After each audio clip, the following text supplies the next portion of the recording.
Salam sejahtera, terima kasih karena bersama dengan saya di Nazilin Unity Channel. Keputusan rayuan Syed Saddiq Syed Abdurrahman. Wow, ini satu berita yang kita tunggu-tunggu. Ramai rakyat Malaysia menantikan apa keputusan rayuan Syed Saddiq Syed Abdurrahman. Adakah beliau akan dimasukkan penjara pada minggu depan, meninggalkan drama-drama cinta-cintu beliau dalam dunia sekarang? Ada yang menganggap Syed Saddiq Syed Abdurrahman akan melalui saat-saat yang paling getir, paling susah dan mungkin akan meranap segala kebahagiaan beliau. Karena kita tahu sebelum ini Syed Saddiq Syed Abdurrahman telah dijatuhi hukuman penjara dan sebatan gara-gara didapati bersalah dalam kes penyelewengan dana Parti Bersatu. Hari ini kita digemparkan pula dengan keputusan bahawa rayuan Syed Saddiq Syed Abdurrahman akan menjadi perkara paling menarik pada minggu depan. Adakah Syed Saddiq Syed Abdurrahman akan terlepas daripada hukumannya atau akan terus meringkuk di penjara seperti Najib Tun Razak? Dua keputusan rayuan salah guna harta dan pengubahan wang haram membabitkan ahli Parlimen Muar Syed Saddiq Syed Abdurrahman serta kes pemindahan hak milik 263.272 ekar tanah di Duta Enclave kepada Samantan Estate Sdn Berhad menjadi antara 7 kes menarik minggu hadapan. Sebelum kita teruskan ulasan kali ini, jangan lupa tinggalkan komen anda dan saya nak perkenalkan kepada anda semua. Ini terapi imun Transfer Factor for Life. Ini bukan ubat tapi terapi imun yang meningkatkan daya imun badan kita sehingga 400%. Secara umumnya, kita kena penyakit kerana imun badan kita yang lemah dan imun badan kita menjadi bodoh. Dengan penurunan daya imun badan dan imun badan menjadi lemah, kita kena penyakit dan sukar sembuh daripada semua jenis penyakit. Tetapi, berita baiknya, dengan Transfer Factor for Life, daya imun badan kita akan meningkat sehingga 400%. Selain daripada itu, terapi imun ini mendidik imun badan kita menjadi bijaksana. Apabila imun badan kita menjadi bijaksana dan menjadi kuat, sudah tentu jawapannya mudah. Kita akan sembuh daripada semua jenis penyakit. Oleh sebab itu, Transfer Factor for Life ini bukan ubat, tetapi terapi imun yang memberikan kita kekuatan imun badan, kebijaksanaan imun badan. Siapa yang berminat boleh hubungi nombor telefon yang tertera. Baiklah saudara-saudara sekalian, selain daripada dua keputusan rayuan yang bakal diumumkan pada minggu hadapan itu, ia juga termasuk kes berprofil tinggi, iaitu membabitkan Datin Sri Rosmah Mansur, bekas naib Presiden Parti Keadilan Rakyat Datuk Zairah Kamarudin, pertikaian tanah UMNO dan bekas Peguam Negara Tan Sri Tommy Thomas, serta dua kes selebriti Datin Vivi Yusof dan Along Cham. Bagi kes Syed Saddiq Syed Abdurrahman, bekas Menteri Belia dan Sukan itu merayu supaya Mahkamah Rayuan di sini menepikan sabitan bersalah yang dibuat Mahkamah Tinggi Kuala Lumpur pada 9 November 2024 yang menjatuhi hukuman penjara 7 tahun, 2 sebatan dan denda 10 juta ringgit yang membabitkan 4 kes bersubahat pecah amanah dan salah guna harta dan amla berkaitan dengan dana armada. Berdasarkan sistem kehakiman, keputusan akan dibuat. Panel 3 hakim diketuai Datuk Ahmad Zaidi Ibrahim yang bersidang bersama Datuk Azman Abdullah dan Datuk Nordin Badarudin pada Rabu ini. Ini merupakan peringkat kedua kes berkenan yang mana sekiranya mahkamah mengekalkan sabitan dan hukuman, anak kelahiran Johor Bahru itu yang berusia 3 tahun itu masih boleh membuat rayuan terakhir di Mahkamah Persekutuan. Bagaimanapun, jika keputusan majoriti mendapati Syed Saddiq Syed Abdurrahman tidak bersalah, maka dia akan dibebaskan serta-merta sementara pihak pendakwaan boleh merayu keputusan terbabit. Serentak pada hari sama, Mahkamah sama dijadualkan untuk mendengar rayuan Rosmah untuk menggugurkan Hakim Datuk Muhammad Zaini Mazlan daripada 3 kes rasuah membabitkan berkaitan projek solar hibrid bernilai 1.25 bilion untuk 369 sekolah luar bandar di Sarawak. Beliau kini Hakim Mahkamah Rayuan telah mensabitkan Rasulullah Mansur 74 tahun bersalah bagi kes tersebut di Mahkamah Tinggi Kuala Lumpur pada 1 September tahun 2022 lalu. Susulan itu, isteri bekas Perdana Menteri terbabit dihukum penjara 10 tahun dan denda sebanyak 970 juta ringgit. Permohonan untuk menggugurkan Hakim Mohamed Zaini dibuat dengan alasan berlaku kebocoran penghakiman kes 2 hari sebelum keputusan diumumkan. Saudara-saudara sekalian, yang paling menjadi debaran kita ialah adakah Syed Saddiq Syed Abdul Rahman akan dibebaskan serta-merta atau terus ke penjara, ataupun rayuan kes Rosmah Mansur yang melibatkan penjara 10 tahun dan denda yang tak pernah kita dengar banyaknya macam ini, 970 juta, menghampiri 1 bilion bakal dikekalkan. Sekian untuk kali ini. Jangan lupa tinggalkan komen Anda, tekan butang subscribe. Kita jumpa lagi. Bye-bye. Salam sejahtera. Terima kasih karena bersama dengan saya di Nazilin Unity Channel. Yang ini paling panas. Pendek laporannya tetapi luar biasa. Kalau kamu suka, share video ini. Dan tinggalkan komen Anda. Komennya mudah. Adakah Anda rasa parti PAS itu benar-benar suci dan hebat? Ini semua berlandaskan kepada laporan ini. Laporan di Harapan Daily hari ini melaporkan heboh pemungut hutang serbu pejabat Harakah.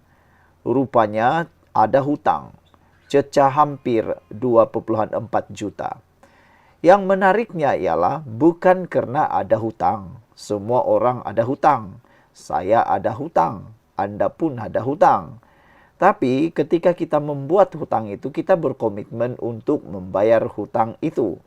Itulah yang paling tepat dan betul. Berhutang bukanlah salah. Itu bukan dosa. Tapi yang dosa ialah apabila Anda tak bayar hutang. Yang itu memang tak berakal langsung lah. Itu namanya licik. Pinjam duit kah, buat perkhidmatan kah, berhutang kah, tapi tak nak bayar, itu perbuatan yang benar-benar durjana. Janganlah buat macam tu. Kalau betul dah ada utang-hutang, cepatlah bayar. Orang pun nak guna juga. Walaupun kamu parti yang kononnya parti paling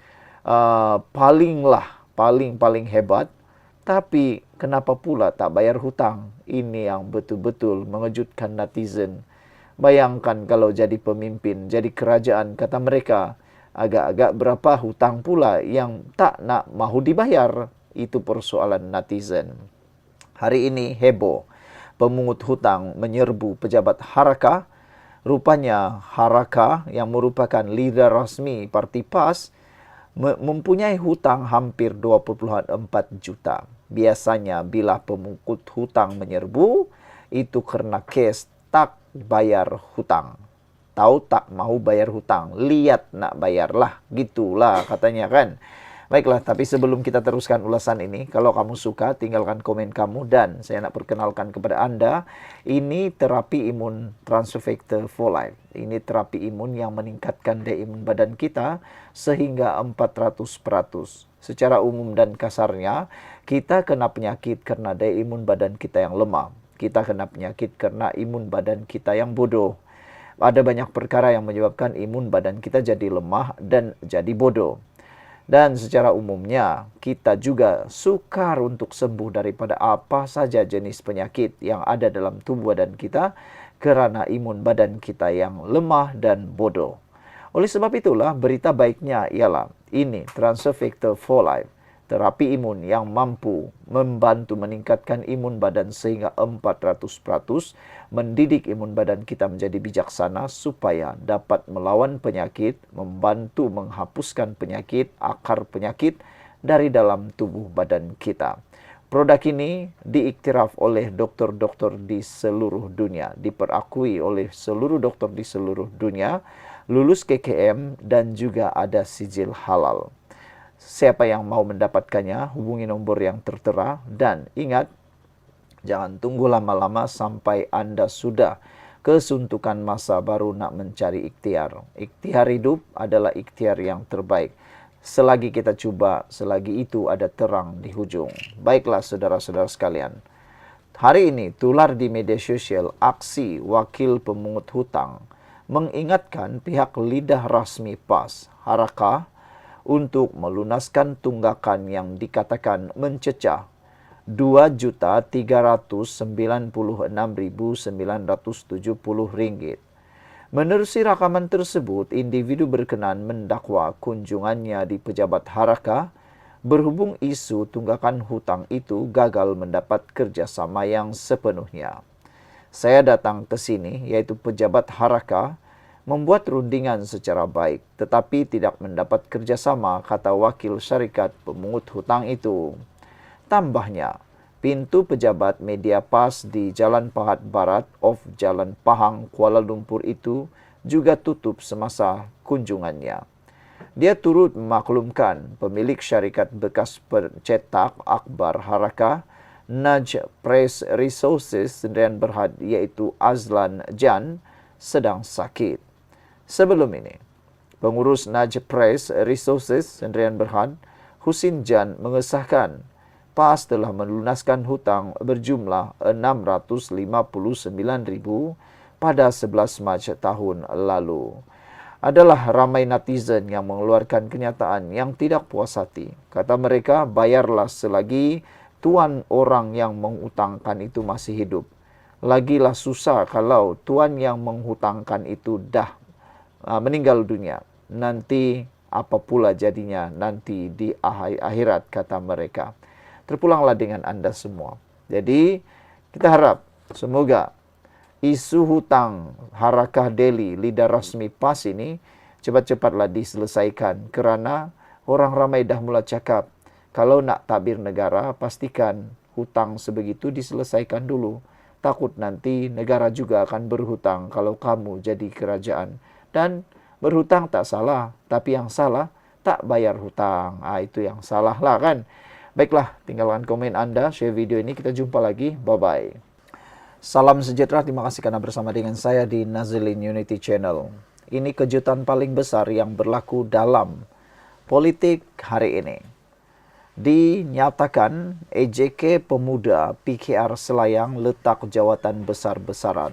Wow, apa sudah jadi dengan pemuda PKR ini? Apa sebenarnya yang sedang berlaku? Apa sebenarnya mereka letak jawatan? Apa puncanya sehingga mereka letak jawatan besar-besaran? Adakah semua ini ada kaitan dengan pemilihan PKR baru-baru ini? Ataukah ada isu-isu tertentu yang menyebabkan mereka tak berpuas hati? Pemuda PKR AMK Cabang Selayang menyaksikan peletakan jawatan besar-besaran yang boleh membawa kepada pembubarannya. Timbalan Ketua Pemuda Muhammad Amir Shahmat, Naib Ketua Lee Fok Un, serta 12 daripada 14 ahli jawatan kuasa meletakkan jawatan kerana tidak berpuas hati dengan keputusan pemilihan parti itu bulan lalu.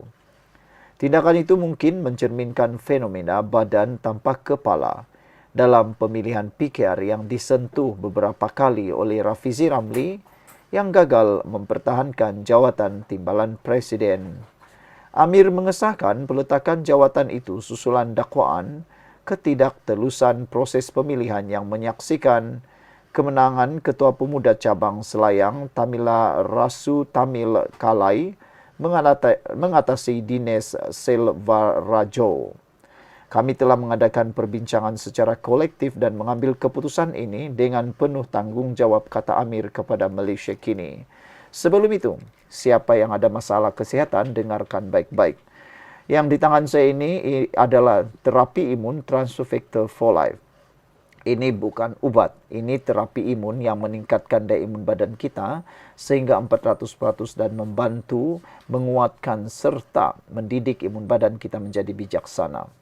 Kita secara umumnya dan ringkasnya, kita kena penyakit dan sukar sembuh daripada penyakit kerana daya imun badan kita yang lemah dan imun badan kita yang menjadi bodoh. Ada pelbagai faktor kenapa imun badan kita dan imun badan kita jadi bodoh dan jadi lemah. Namun demikian, dengan peningkatan daya imun tubuh badan kita, kita jadi kuat dan dapat melawan penyakit dari dalam tubuh badan kita serta dari luar.